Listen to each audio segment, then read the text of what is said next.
Impacts of climate change locally and globally. One of the largest impacts of climate change is the extreme temperatures that will continue to prevail in Canada.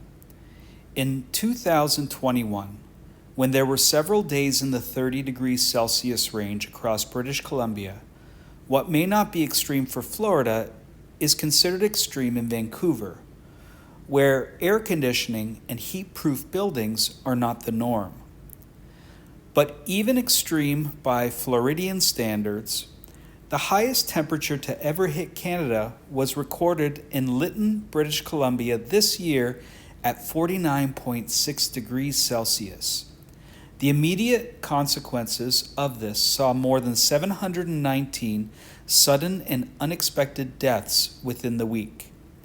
Just one day later, 90% of the village was lost to wildfires, resulting in 2 fatalities and displacing 1,200 residents. Another impact of climate change globally and locally is flooding. On November 13th, an enormous storm struck the south coast of British Columbia. The sum of 7 atmospheric rivers, or rivers in the sky, and 3 weather bombs in November created devastating floods. Deemed the flood of floods, the rain flood storm led to the tragic loss of at least 6 lives and thousands of evacuations.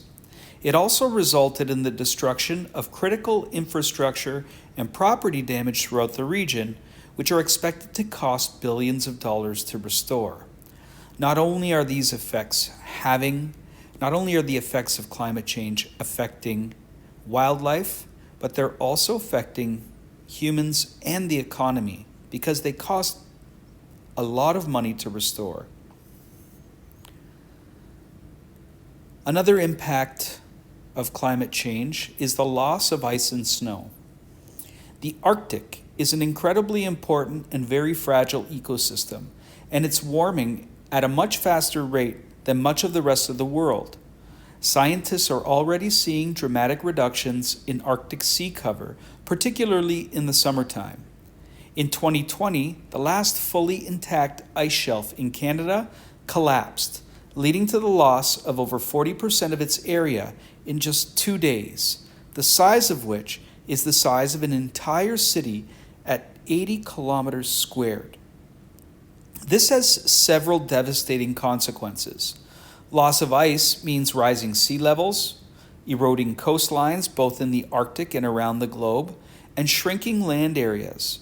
It also means the permafrost, which contains a huge amount of methane, may melt and release the greenhouse gas into the atmosphere, further exacerbating the climate crisis. One of the saddest moments for me as minister was in Morocco at the COP23 when I heard an Inuit elder say to the leader of a small island state, "So my homeland is melting and it's causing yours to go underwater." This is what Minister McKenna tells Climate Reality magazine. This is not a matter of inconvenience to the Inuit. The melting of the sea ice and permafrost threaten the Inuit way of life and their very survival. The consequences are painful and profound. On a visit last summer to Tulurtuyip Imanga, also known as Lancaster Sound, I met a 14-year-old Inuk boy. He sat down beside me and showed me a list of things he observed in his community relating to climate change. He told of polar bears that were skinnier, of his foot getting stuck while hunting in melting permafrost like quicksand, where the ground was once frozen, of caribou, country food for the Inuit, disappearing. He spoke of his friends' fathers disappearing, falling through the ice while hunting. These are hunters who, for millennia, have been able to use traditional knowledge to tell the thickness of ice. As the glaciers act as a cooling system for the Earth, their destruction means the temperature will continue to rise, becoming a vicious cycle of cause and effect. Of particular importance is the impact of the loss of snow and ice on Canada's Indigenous population just like the Inuit population with the stories that we heard above. So what do we do about it? There was an international agreement called the Paris Agreement, and this was held in Paris in the year 2015, and 196 parties signed the treaty. The goal of the Paris Agreement is to limit global warming by reducing greenhouse gas emissions. So to reach this goal, Canada's action plan was submitted in 2016, and it's called the Pan-Canadian Framework on Climate Change and Clean Growth. And this action plan, which fell under the Trudeau government, said that Canada is committed to reducing greenhouse gas emissions below their 2005 levels with a deadline of the year 2030. In the year 2020, Health Environment, Healthy Economy Plan was established in Canada. This Pan-Canadian Framework on Climate Change and Clean Growth was revised this year in 2020 and called the Healthy Environment and Healthy Economy Plan. The hope is to see this plan exceed the goals of the Paris Agreement and achieve net zero emissions. So emit zero carbon or zero greenhouse gases by the year 2050, while supporting a healthy bioeconomy. Here are the 5 pillars of the Healthy Environment, Healthy Economy Plan. Number 1, cutting energy to waste to make homes more affordable. Number 2, making clean and affordable transportation and power available in every community. Number 3, ensuring that pollution continues to cost a price. So if people are creating pollution, then they're going to have to pay for it to offset the cost that it will have on the economy and the environment. Number 4, placing Canada as the go-to for clean energy technologies, investing money in these technologies and in the areas of research for clean energy. And 5, planting 2 billion trees along with better managing, conserving, and restoring natural spaces. On a more local level, the City of Hamilton has established a climate change initiative. Locally, this climate change has been seen in our Hamilton area with the increased frequency and severity of heat waves causing drought, the increased severity and frequency of storms, heavy precipitation leading to flooding, and shoreline and escarpment erosion. These are all effects of climate change that we see here in the City of Hamilton. Climate change affects everyone. Climate change impact causes millions of dollars of infrastructure damage to homes and businesses, and puts people's health and safety at risk.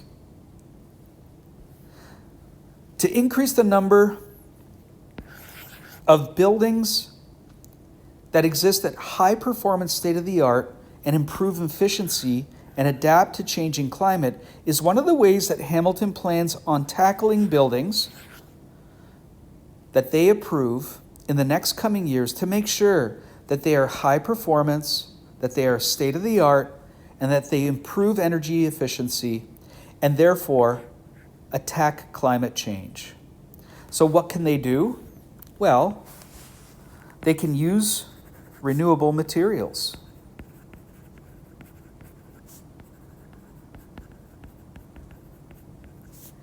They can use heat pumps and cooling pumps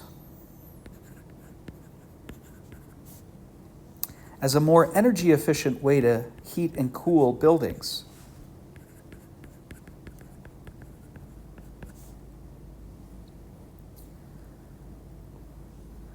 Hamilton decided to do something in the areas of travel. They wanted to investigate strategies so that more trips are taken by active and sustainable transportation than single-use occupancy vehicles. So what did they plan on doing? Increase public transportation. These are forms of transportation in which many people can participate, not single-use vehicles like a family car.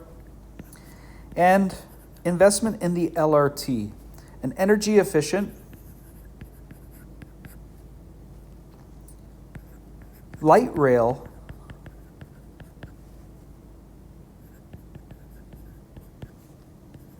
And light rail means a light train, light meaning heaviness, that will run through the core of the city.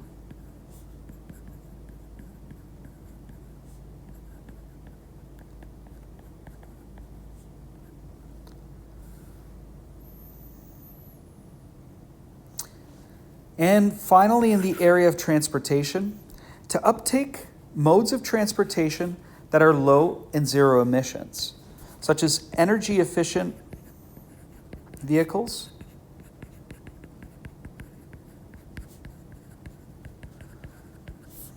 electric cars and trucks,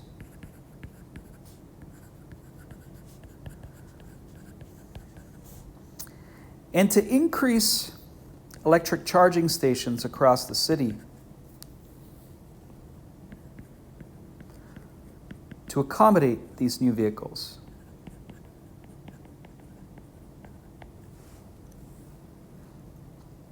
I want you to practice some of the questions that are provided, and I want you to do any of the assigned LMS quizzes.